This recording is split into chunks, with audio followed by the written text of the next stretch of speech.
place. It's so empty. Like no one ever lived here. Sure must have been boring to live in ancient times, staring at ceilings all day. Now that you mention it, I've heard some people used to draw star maps on their vaulted ceilings. Some might even make them transparent to better observe the movement of the stars. It sounds so nice. Stargazing from the comfort of your own home. Wait a second. I think I see something up there. Huh? How is Paimon supposed to do that? Oh, right. Flying. Duh. Alright. Sit tight, everyone. Adventurer Paimon will be right back.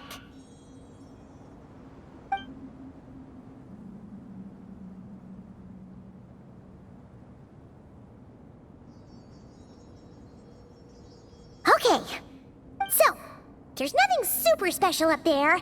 Just a couple of shelves, tables, jars, and scrolls. And a whole bunch of dust, dirt, and sand. You really want to search through all that stuff? Well, when you put it that way, come on then. Let's see what we've got. Paimon's hoping for something super valuable. Thanks. I'll stick close.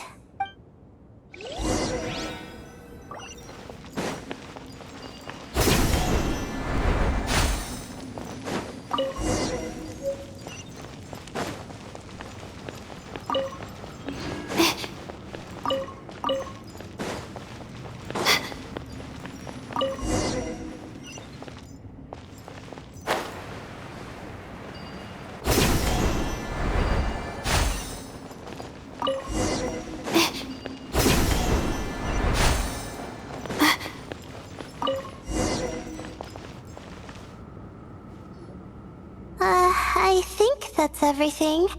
Most of the documents are in the ancient desert script, except these ones. These seem old as well, but the handwriting makes them stand out. Right! Let's arrange them in chronological order before we read through.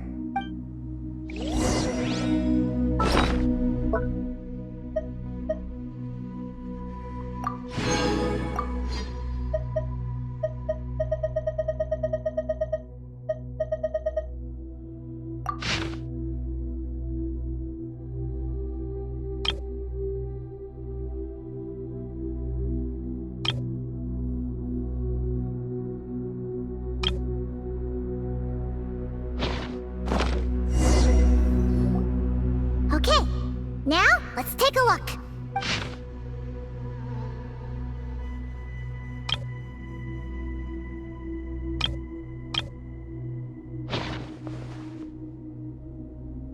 Maybe this person fell in by accident, like Mr. Jur and me.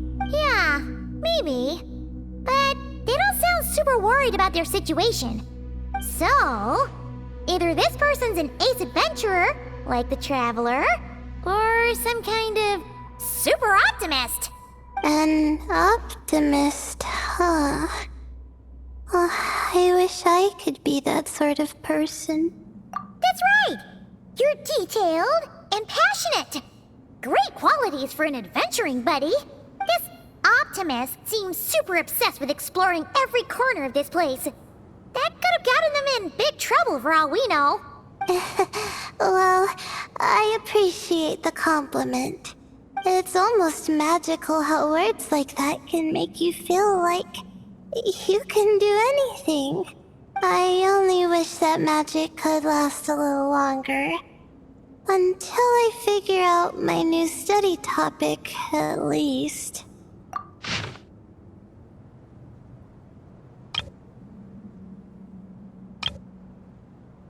Oh, looks like you were spot on, Paimon. See? Told ya! That's what happens when you don't think things through. And all this talk about seniors and juniors, he was a student just like you, Layla. Whew, he sure talks a big talk for a student, though. You'd think he was some kind of old scholar instead. Huh. What is it? Did Paimon say something wrong? No, not at all. I was just thinking, and this might sound rude, but the way this person speaks is just so... you noticed too. I mean, it's good that he helped treat his companion's wound, but it didn't seem like it was out of kindness. More like he was looking out for his own self-interest, or thought he could get something out of it. I don't know. Maybe I'm reading too much into it. Yeah. If you're both in this dangerous situation together, wouldn't you mention them at least once? If it were Paimon, she would write down the name of every single person she was with. No one would be able to get away.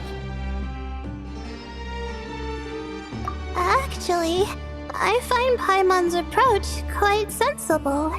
It makes sense from a safety perspective, too.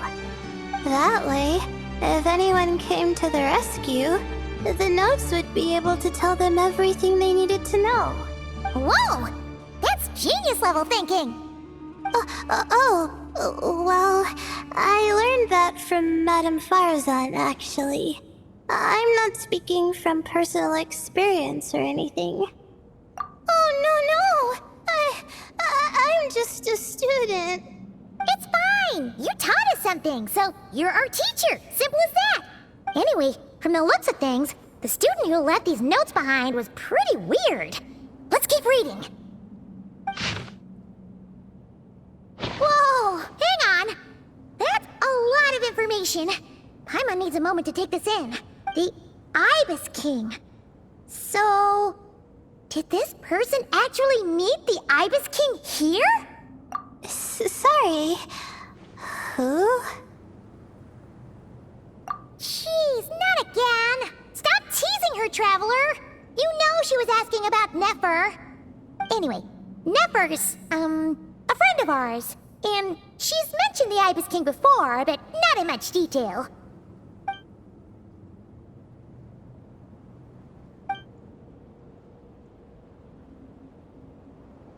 Oh, I see. Well, that's not too surprising. Most people in Sumeru know about King Deshret, and most in the academia have at least some knowledge on the Seven Pillars. Legend has it, King Deshret ruled the desert at the head of several wise retainers, guiding their people to pursue the limits of wisdom. He also left behind treasures for future generations, which continue to be relevant in nearly every research discipline. Now, this message indicates this student and his senior were rescued by the Ibis King. But to think it's possible to meet him in a place like this... We don't know when these notes were written, but didn't the Seven Pillars disappear a long time ago? Yeah, the notes made it sound like his powers were restricted. Also, the mention of this form? What is that supposed to mean? I'm not sure. Let's keep reading. Oh, this is the last page. There's even a signature at the end. Well, sounds like they made it out. Guess it was a happy ending after all. Wait. But it says, the Ibis King cannot be trusted. Huh. Our friend said something similar. That the Ibis King was a liar. And the notes did make it seem like something wasn't quite right with him. Maybe he wasn't one of the Seven Pillars at all, but some kind of con artist. Great, Ibis King! If you heard that, Paimon didn't mean it. Please forgive her. Don't trap us here. I think Paimon raises a good point. Let's keep our guard up just in case. Alright, I think that's all the clues around here. How about we... Oh! you should be around here, right? Hello? Anyone up there? Can you hear us? Yeah, we can! You know, sound travels just fine in an empty chamber like this. You don't have to shout. Of course, if you're shouting to express your excitement at being reunited, by all means, pretend I never said anything. Yelling like this is kinda exhausting. Come on, let's head back down.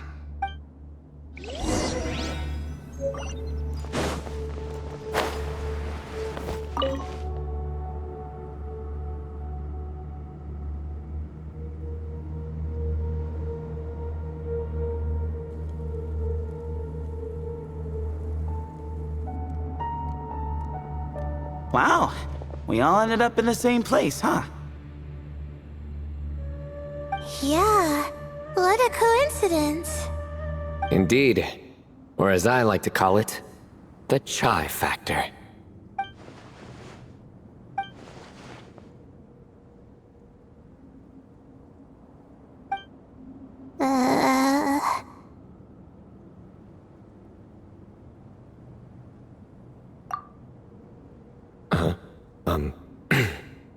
No reply? Just say it. All right. Because it's spiced to sweet brew again. Oh, hey, that's a new version. Wait, what? You've never heard that one? What are you looking for? A place to sit and read my book. Oh, great. What else is new? Well, looks like everyone made it through unscathed. Let's take this chance to get some water, rest a bit, and discuss what we learned. Sound good? Yeah, let's debrief.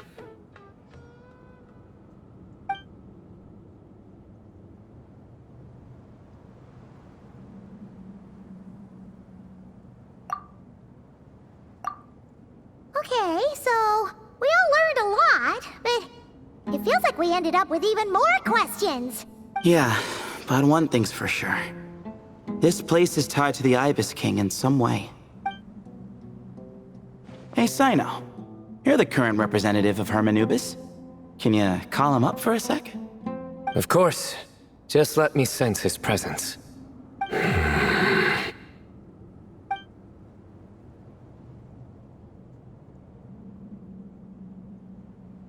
Just kidding. I can't sense him at all.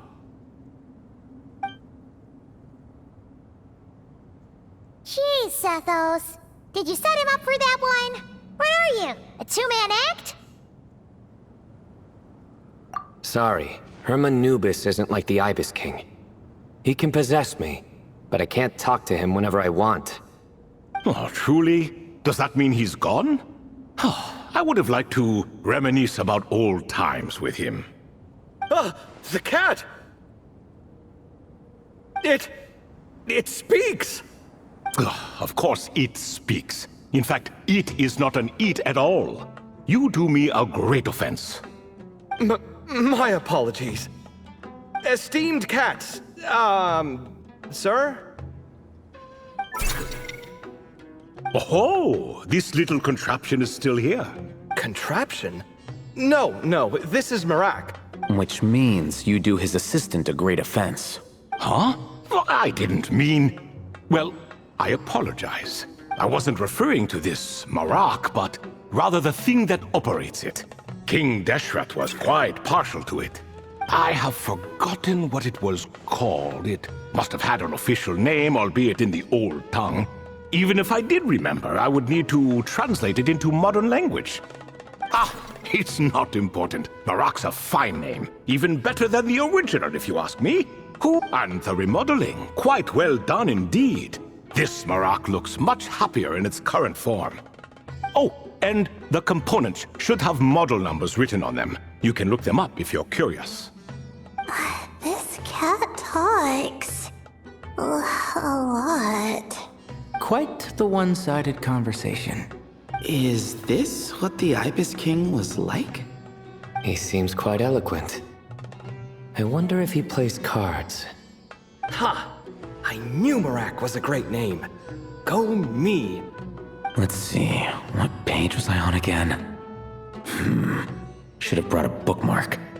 That all went over Paimon's head. Hello indeed. For you to know my name. Yes, I was not mistaken. You are special among your companions. But you are all guests. It is only proper to invite you in. Come then, this way.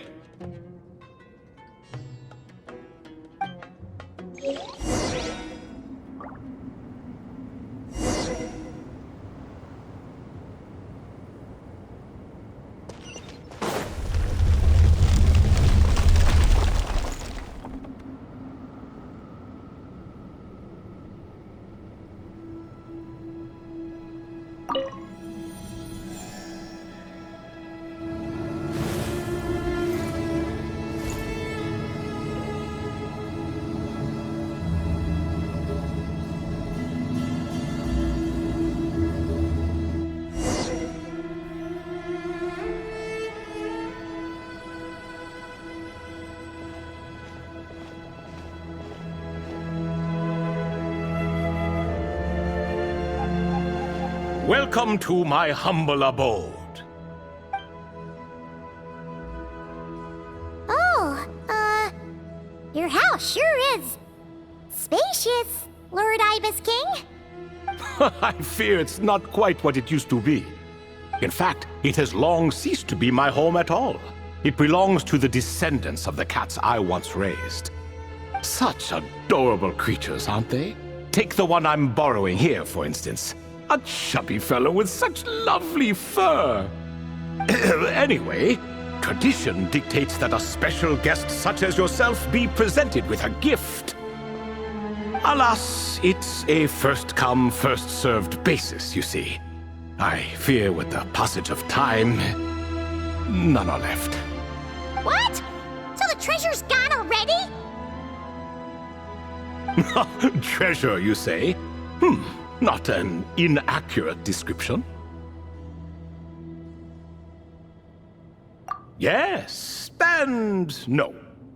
I have the power to grant gifts inaccessible to the masses. The only requirement is answering a question. Not a bad deal, yes? Of course, my questions were given unto me by King Deshret, who in turn received them from the Mistress of Flowers. There are 3 and no more. What causes our rise and fall? What obliterates love and hate? What determines truth and falsehood? The more he talks, the less Paimon understands. I see. That must mean Gudars and Makaira managed to answer 2 of the 3. Another who understands. Oh, so that's the event those 2 slabs are depicting. Ah, priests and their records. A singular obsession, and quite boring too. After being imprisoned within Aru, I could, on occasion, take the form of a cat to converse with those around me. But I despised speaking to them. No conversational skills whatsoever. Now, humans like you who stumble in here from time to time, you are much more interesting. Hold on, we're getting off topic again. The 3 questions you just mentioned? What are they for, exactly? Ah, that is a story that begins with King Deshret. And we're in for another long one. Nostalgia for the past is common to us all, is it not? And our king, he was such a proud, solemn man in those days. He watched us speak of the present and the future, of the wisdom we possessed or were about to obtain. We were his proud retainers, confident in our belief that, so long as each one of us used our abilities to the fullest, progress was inevitable. Yet, King Deshret's ambition was not destined to be allowed in a closed-off world such as this. So nothing went as planned. In fact, from the beginning, there were signs an outcome of this nature was inevitable. Because although there were 7 pillars, one was forever absent. Al-Ahmar would insist the Dendro Dragon Sovereign was one of us, but the dragon herself rejected that idea. Huh. Like a card you can never seem to draw from your deck. More like a card that was never in the deck to begin with. Alas, that's just who Al-Ahmar was. There was nothing we could do about that. And I always preferred chess to cards. In the end, life grew unbearable for our king. But, of course, those who remain must continue to live on. But subjects like us were less fortunate. After all, the fate of a retainer is decided by the king, including the chance to walk away. So it was then that King Deshret had Kroko, Goti, and I locked up within Aru, where we remain to this day. Krako. Goti?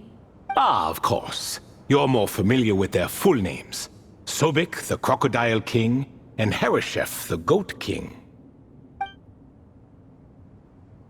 And let me tell you, when it comes to chess, Hereshef was a habitual backseat strategist, always spewing nonsense from the sidelines. Well, Sobek was all too quick to take his terrible advice, to the point where I was the one who got accused of cheating. Chess is an exercise in patience, and that man couldn't sit still to save his life. He could never excel at that game. In fact, neither of them were good at chess. Even so, we played together often. And since I was always the winner, we got along quite well. What are you laughing at? Were we not good friends? No one's laughing. Paimon would never. No, not you. It's Goti. He's laughing for no reason again. Can you not hear him? Ah, right. Of course you can't. The two of them are inside Aru, as am I, so only I can hear them. What is even going on here? Has he, like, started to lose it after being trapped for so long? That does happen to prisoners serving life sentences. Speaking of which, how's Azar doing these days?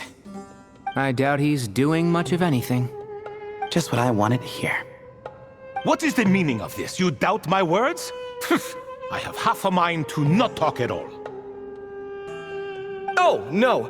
They're not questioning you, Lord Ibis King, just discussing other things. Please, continue. In that case, where were we? Getting to the part about the 3 questions. Hopefully. Ah yes, we're almost there. Before I entered Aru, King Deshret said I could be released from my eternal seal if I chose humans who could provide the correct answers to those 3 questions. The first person who caught my eye was Gudars. I asked him, what causes our rise and fall? He answered, conspiracy and betrayal, for it renders the righteous and wise unable to succeed, and thus nations fall. I found his answer quite interesting, so I bestowed upon him the power to deceive. The second human I chose was Makaira. I asked her, what obliterates love and hate? She said unto me, I have nothing left to lose. Vengeance alone can quench both love and hate. I found this to be another fascinating response, so I granted her the power to be loved. But both of them ended up... Now then, young one, riddle me this. Did their answers point to this fate, or was it the power I bestowed upon them that determined their end? I'm just an observer who doesn't understand their circumstances, so I can't answer. A clever reply. I do not wish to comment either. It is all in the past at this point. My only wish was for their answers to be acknowledged by King Deshret's rules, and bring me one step closer to freedom. As for the final person, her fate remains to be seen, so I will not reveal her name. I asked her, what determines truth and falsehood? And found her answer quite compelling, so I bestowed upon her a gift to match. As you can see, however, I have not been freed, so it's clear the answer she gave at that time was wrong. But alas, 3 people were chosen and 3 questions were asked. So now all I can do is wait. Wait until her wisdom is in line with the rules set forth by my king. Until she has found the true answer to that question. No wonder there was no 3rd stone slab then. Or perhaps you're just not ready to include her in the story. Though that might be a generous interpretation. Well, it's not merely because her story remains unfinished. As the remaining priests of this place left or passed on, there were none left to record the events that followed. Besides, stone slabs are few and far between in the Great Red Sands. In the sprawling desert, very few things or people even manage to leave a trace. But sometimes I can't help but wonder, if that young man from several centuries ago had been willing to answer my question, would I have left Aru by now? Wait, so there was someone else? Of course, it has been thousands of years after all. All sorts of people have stumbled upon this place, but I only chose the special ones. That young man had such a singular intelligence, though his companion, by contrast, was rather average. The author of those notes we found? The student named Zandik? Ah, yes, I think that was his name. In truth, I was unsure whether I should grant him my 3rd remaining gift. He was, of course, exceedingly clever, but he was also mistrustful and narcissistic in equal measure, and there did not seem to be a line he was unwilling to cross. Too much power could be dangerous in the hands of someone like him, so I found myself rather relieved when he declined my gift. Oh, he turned you down? Did he give a reason? Yes. He said he didn't need it. I still remember the look in his eyes.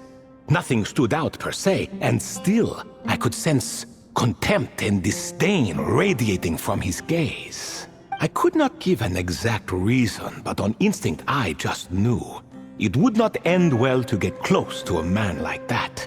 So, I tricked him. Stick close to your companion, I said. Only the descendants of Tulatula can come and go as they please. Leave him behind, and there is no escape for you. So, does that mean his companion wasn't a descendant of Tulatula? Oh no, that part was true. The lie was in the other half. Anyone can enter or exit this place. There are no restrictions. I saw that his companion was exhausted and was concerned Zandik might leave him behind, or worse, that some other accident might befall him. So I made up an excuse to prevent Zandik from going a step too far. Oh, and speaking of, Sandik's companion had the same blue hair and pointed ears as you. Wait, does that mean Layla's also a descendant of Tulatula? Indeed. When Hermanubis founded that city, he took in many who had nowhere else to go. Today their progeny are scattered to the 4 winds, and indeed are far more numerous than I could have imagined. So the person you protected could have been my ancestor. Yes, yes. You're very welcome for that. Could I ask another question, Lord Ibis King? Of course. I have nothing but time, I'm afraid. Did you also save me and a man named Jur? I did. You two were quite unlucky bumping into a device King Deshret once used to measure human brain power. That contact caused more knowledge than you could handle to flood into your minds. So I replaced that knowledge with simpler, repetitive information. Of course, the side effect being the same thought repeating over and over again in your mind, but that should resolve itself in time. How many moons are there in the sky? Yes, that was the phrase I used in your head. I forgot the other one, though. I believe it had something to do with food. Both were spur-of-the-moment decisions, so no need to dwell on the meaning too much. Oh, I see. Thank you, Lord Ibis King. As I said, young one, you are most welcome. If you're inclined to return the favor, perhaps you could turn off that device so no one else can trigger it? There's only so much a cat's paw can do, so I'm afraid this is something I must leave to you. Or Marak, I suppose. Oh, splendid! Another one bites the dust. Such is the fate of things here. Day by day, little by little, the remnants of ages past fade into obscurity.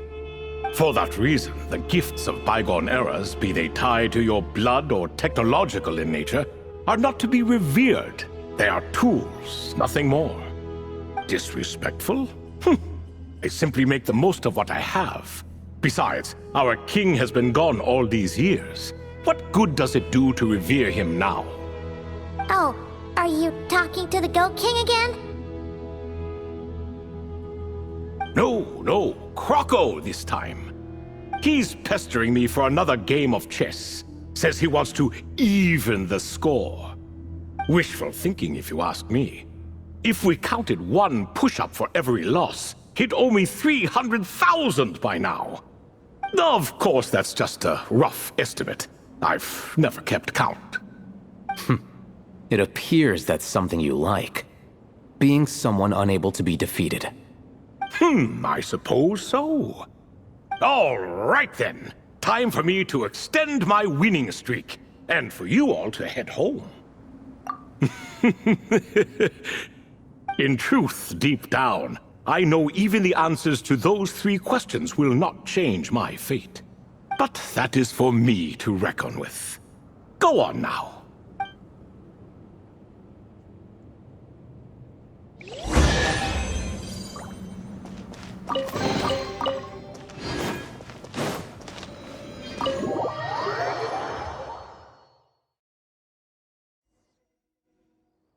Excuse me.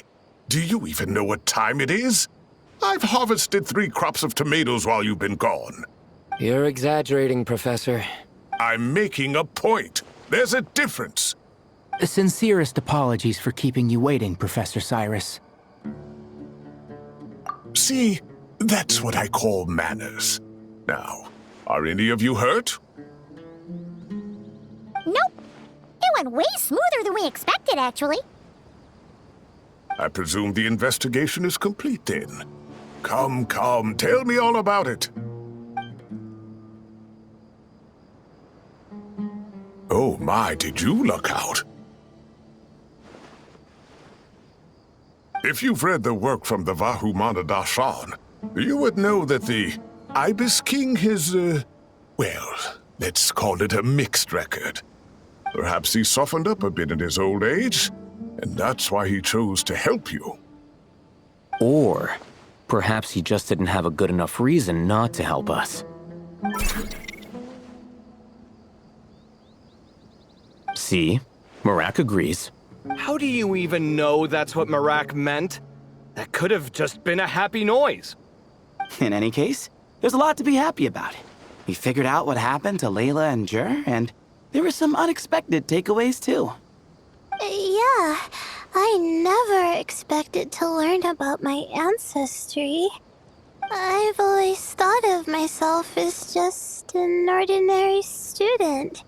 I never would have even considered something like that could be true. Come to think of it, our ancestors might even have been friends at some point. Huh? You're right. Maybe I should take a trip back home to see if I can find any records about that. Oh, I was just throwing that out there. I wouldn't want you to go to the trouble. It's fine. My advisor gave me a break, and I still have a few days left, so... Oh, wait. My study topic. I haven't made any progress at all. No no. I need to focus on that instead. Right. Couldn't you help her, Professor? Huh? No, I could never. Me, you say? I'm from the Spatamar Darshan, and I don't think that Nephis or Zahahadi researched the stars. All I have to offer are my homegrown tomatoes. Although I suppose it's not impossible. I can ask a few old friends to recommend some interesting topics. You really don't have to. It sounds like a lot of work. Hardly. A few passing questions while we water the plants? It's no trouble at all. Thank you so much. Of course. Now it's getting late, and you all must be tired. Let's wrap things up here. Some say desert nights are the sun taking mercy on us after the heat of the day. So, let's leave while she still feels merciful.